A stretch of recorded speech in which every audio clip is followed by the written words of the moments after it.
Join our growing YouTube family. Subscribe now and be part of every exciting moment. Ever had a similar encounter or strange moment? We'd be thrilled if you'd share it with us in the comments. Who knows, your story might be featured next.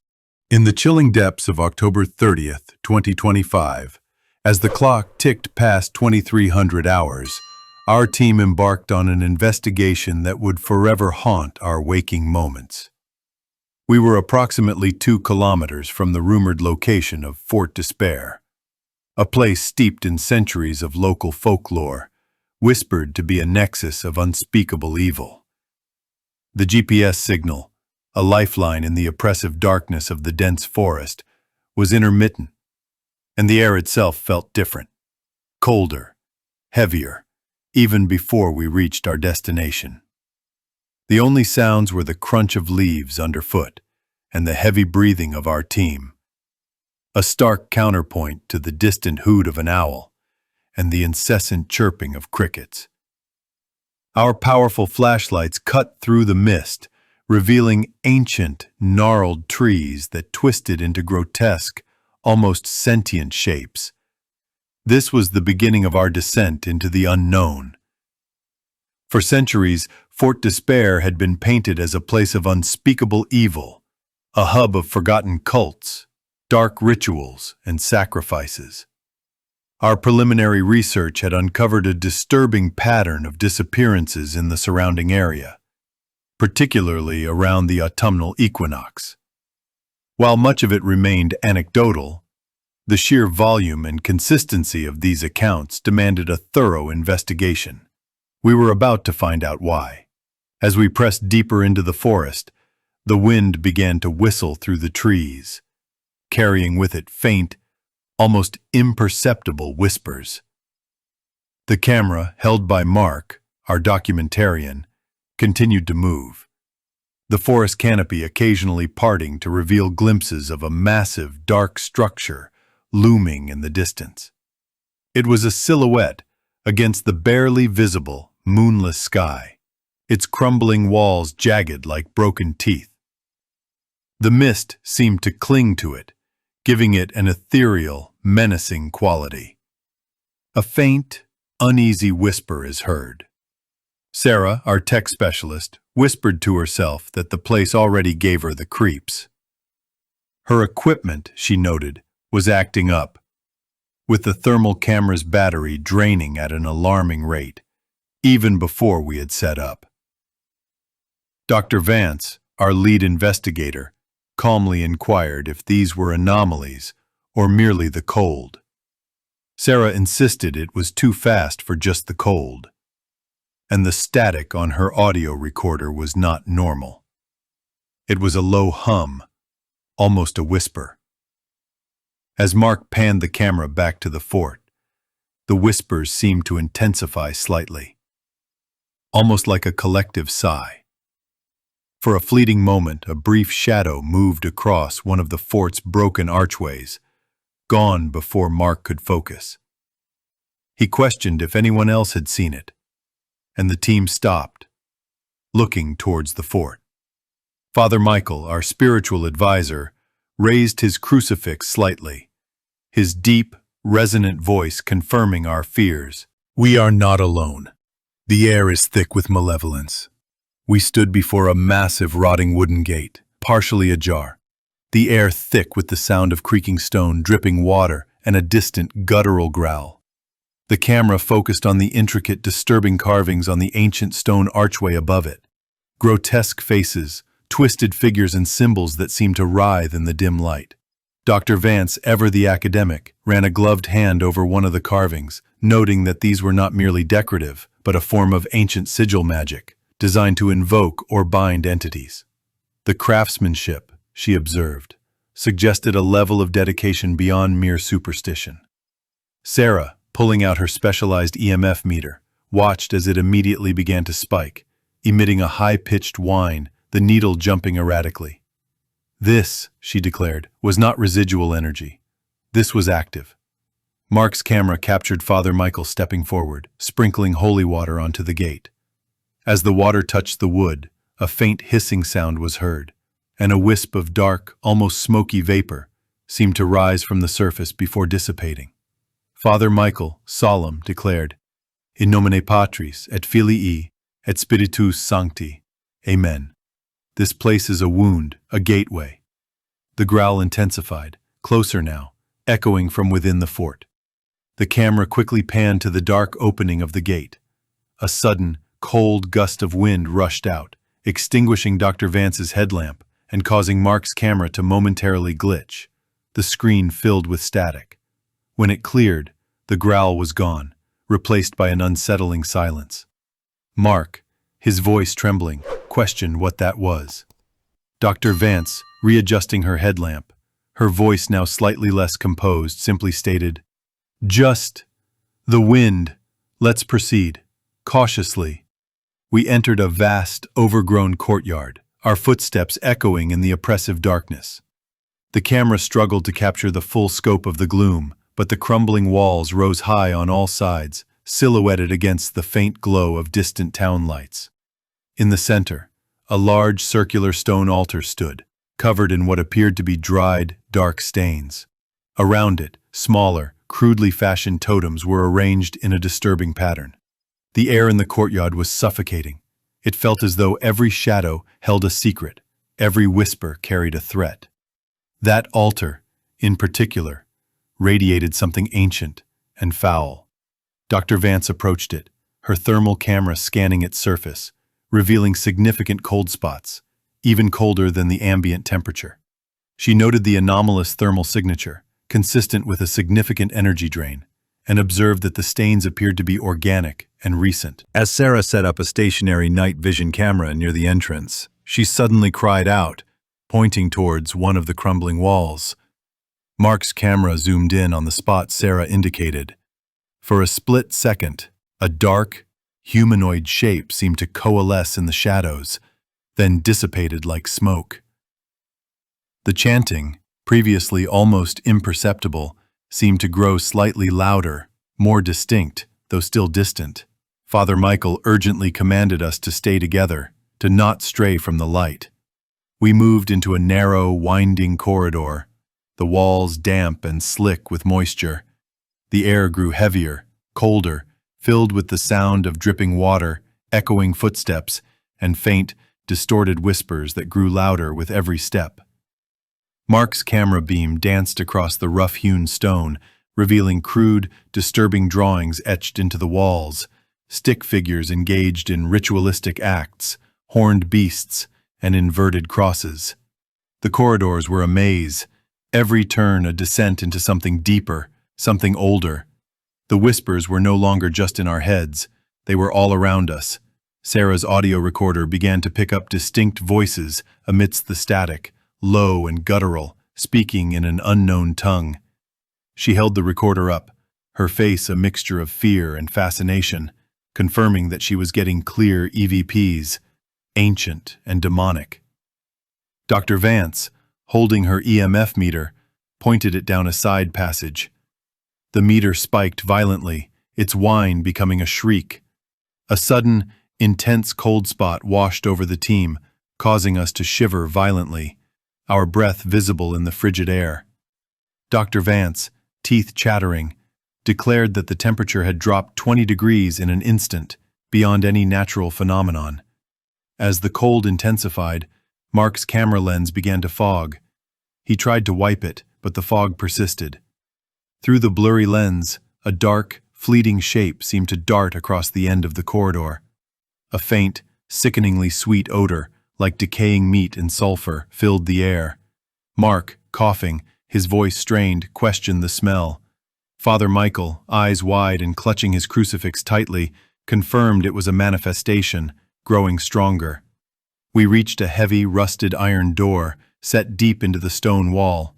The air here was even colder, thick with a palpable sense of despair, filled with the sound of chains rattling, faint moans, and a child's distorted laughter. The door was covered in more disturbing symbols, some appearing to be scratched in recently, fresh, blood-like stains marring the ancient stone. The dungeon entrance felt like the mouth of hell itself.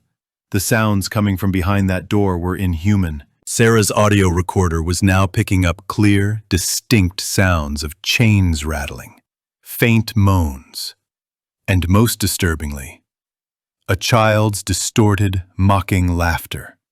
She recoiled, dropping the recorder momentarily, gasping, "Did you hear that? The child? It's laughing. But it's wrong." Dr. Vance examined the fresh stains on the door, touching one with a gloved finger, then bringing it close to her nose. Her eyes widened in horror as she realized, this isn't paint. It's blood. And it's fresh. Very fresh. As Dr. Vance spoke, the child's laughter echoed again, closer, directly from behind the door. The iron door itself seemed to vibrate, a low, resonant hum emanating from it. Mark's camera captured a sudden, intense flash of light from within the cracks of the door, revealing for a split second what appeared to be a pair of glowing red eyes staring back. Mark screamed, and the camera dropped, hitting the stone floor. The screen went black for a moment, then flickered back on, showing a distorted, upside-down view of the ceiling. The sounds of our panicked shouts and Father Michael's urgent prayers filled the audio. The camera was now being held by Sarah, shaky and disoriented. We were inside the dungeon, a small, circular chamber, lit only by our flashlights. Chains hung from the ceiling, some ending in rusted manacles. More disturbing symbols were painted on the walls, glowing faintly in the darkness. In the center, a crude stone table, stained dark, served as a focal point. We didn't know how we got in there. One moment, we were outside the door. The next, we were inside. It was like the fort just swallowed us. Dr. Vance frantically scanned the room with her thermal camera. The readings were chaotic, showing extreme temperature fluctuations. Sudden spikes of heat followed by freezing cold. Her face was etched with terror as she declared the energy overwhelming. Not just one entity, but a multitude, feeding on something here. Mark, who had been quiet, suddenly clutched his head, groaning. His eyes rolled back, and a guttural, non-human snarl escaped his lips. He began to speak in a deep, distorted voice, an ancient language that none of us understood. Father Michael, shouting and pulling out his Bible, commanded Mark to resist in the name of God. Father Michael attempted to approach Mark, but an unseen force threw him back against the wall. Mark's body contorted unnaturally, his limbs twisting. His voice shifted between his own and the demonic one, arguing with himself. "You trespassers! This is our domain! Your souls! They will feed us!" Sarah, terrified, tried to back away, but her foot caught on something.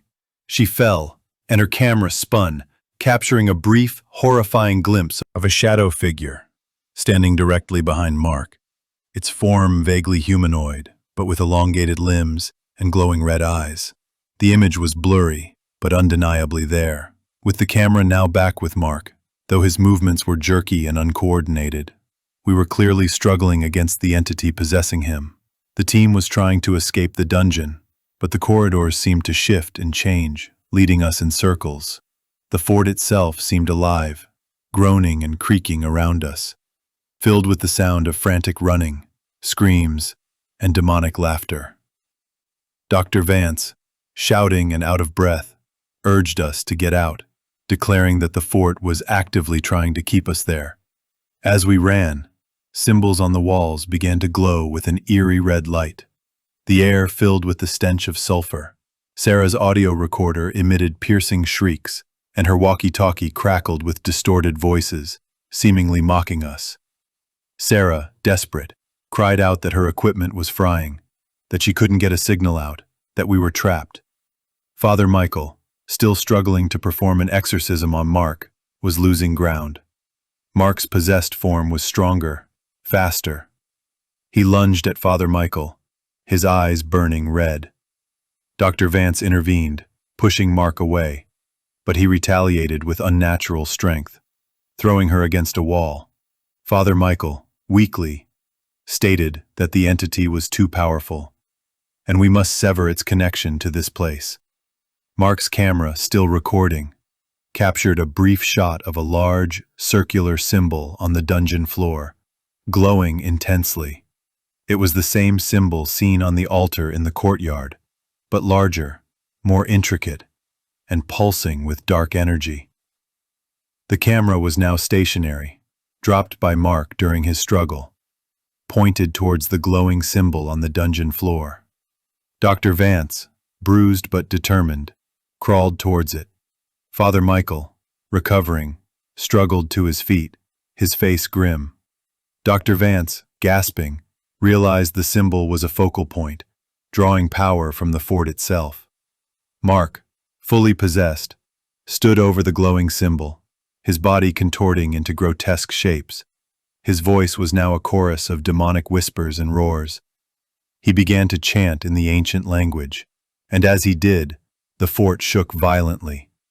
Cracks appeared in the stone walls, and dust rained down. Father Michael, desperate, cried out that he was opening it, trying to complete the ritual.